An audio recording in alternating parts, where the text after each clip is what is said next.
Hello everyone, welcome you all in my YouTube channel Tackle Talk. इस video में आज हम पार्ट 2 कंटिन्यू करेंगे the salt march and the civil disobedience movement. जैसे कि last video में मैंने आपको बताया था कि किस तरीके से हर एक लोग आगे बढ़ चढ़कर सिविल डिसोबीडियंस मूवमेंट का साथ दे रहे थे। सब कोई किसी न किसी तरीके से ब्रिटिश के लॉ को तोड़ रहा था। पीसेंट्स ने अलग तरीके से तोड़ा, मतलब किसानों ने, ट्राइबल्स पीपल्स ने अलग तरीके से तोड़ा और काफ़ी लोगों ने सॉल्ट लॉ को भी तोड़ा। तो उसके बाद क्या हुआ हम जानते हैं।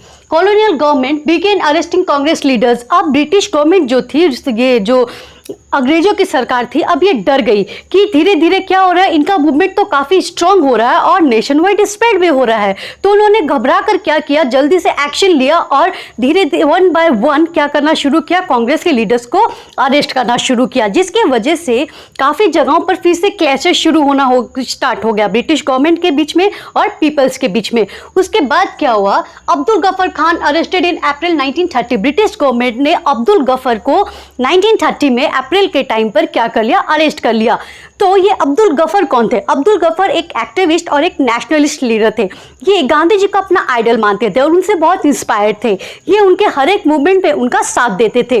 तो जब अब्दुल गफर खान को अरेस्ट किया गया तो लोगों का गुस्सा एकदम ज्वालामुखी के जैसे फट गया और उन्होंने जगह जगह क्या करना शुरू कर दिया, प्रोटेस्ट करना शुरू कर दिया। वो काफ़ी मात्राओं में सड़क पर उतर गए और ब्रिटिश गवर्नमेंट ने उनसे बचने के लिए उन्होंने क्या किया, गाड़ियों के पीछे से पीपल्स में फायरिंग करना शुरू कर दिया और उसमें कई सारे लोगों की जान चली गई। और ठीक उसी के एक महीने बाद क्या हुआ, महात्मा गांधी वॉज अरेस्टेड। एक महीने बाद ही महात्मा गांधी को भी अरेस्ट कर लिया गया।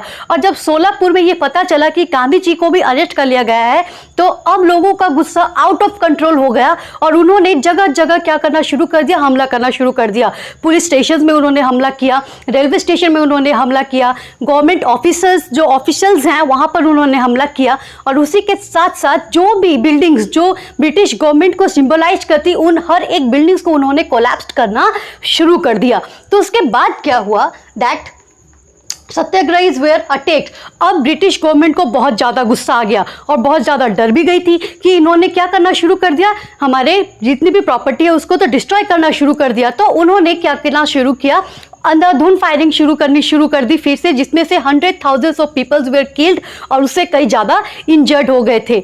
तो उसके बाद जब महात्मा गांधी को ये बात पता चली तो कॉल ऑफ द मूवमेंट, उन्होंने क्या कर दिया, ये मूवमेंट फिर से बंद कर दिया और इरविन के साथ क्या करना, एग्रीमेंट साइन करने के लिए वो रेडी हो गए कि हम आपके साथ बातचीत करेंगे और एक नया एग्रीमेंट क्या करेंगे, साइन करेंगे। तो जैसे कि महात्मा गांधी मान गए थे उनके साथ एग्रीमेंट करने के लिए और महात्मा गांधी ने उन्हें ये वादा किया कि ठीक है, मैं आपके साथ राउंड टेबल कॉन्फ्रेंस करूंगा। और जैसे कि हम सब जानते हैं कि फर्स्ट राउंड टेबल कॉन्फ्रेंस तो जो कांग्रेस के लीडर्स थे उन्होंने बॉयकॉट कर दी थी। तो जब महात्मा गांधी ने ये वादा किया कि मैं लंदन आऊँगा और आपके साथ क्या करूँगा, राउंड टेबल कॉन्फ्रेंस करूँगा, तो ये बात सुनकर इरविन ने क्या किया, जितने भी लोगों को कैदी बनाया था जेल में उन्हें रिलीज कर दिया। और उसके बाद क्या हुआ, Gandhi ji participate in round table conference. Gandhi ji London गए और राउंड टेबल कॉन्फ्रेंस का हिस्सा बने, मगर क्या हो गया, नेगोशिएशन ब्रोक डाउन। जितनी भी बातचीत हुई ब्रिटिश गवर्नमेंट और गांधी जी के बीच, उससे गांधी जी सहमत नहीं हुए और वो काफ़ी निराशा के साथ वापस भारत लौटे। उसके बाद क्या हुआ, Ghaffar Khan and Jawaharlal Nehru was in jail. Ghaffar Khan और जवाहरलाल नेहरू तो पहले से ही जेल में थे और उसी के साथ साथ ब्रिटिश गवर्नमेंट ने जो पॉलिसी, जो बातचीत की थी गांधी जी के साथ, गांधी जी ने आकर इंडिया में ये कहा कि मैं क्यों उदास हूँ, मैंने क्यों उनकी बातचीत नहीं मानी, क्योंकि उन्होंने जो न्यू पॉलिसी के बारे में बात की वो और भी ज़्यादा, हमें पहले से भी ज़्यादा क्या है, दबाने वाली पॉलिसी थी, जिससे हमारा जो आत्मसम्मान है वो भी कहीं ना कहीं दब जाता है, इसीलिए मैंने उनकी बात नहीं मानी। तो उसके बाद क्या होता है, Congress had been declared illegal. अब ब्रिटिश गवर्नमेंट को बर्दाश्त नहीं हुआ कि कैसे हमारे नेगोशिएशन से गांधी जी नहीं माने, तो उन्होंने क्या कर दिया, कांग्रेस को इलीगल घोषित कर दिया कि कांग्रेस पार्टी इलीगल है। और उसी के साथ साथ उनकी जितनी भी होने वाली मीटिंग, कॉन्फ्रेंस, हर एक चीज़ें उसको क्या कर दिया गया, उन्होंने बंद कर दिया कि अब आप कहीं भी मीटिंग नहीं कर सकते, कोई मूवमेंट लीड नहीं कर सकते, आपस में मिल नहीं सकते। इस तरीके की पॉलिसी उस पर इम्पोज कर दी गई। और उसके बाद क्या हुआ, गांधी जी रीलॉन्च द मूवमेंट।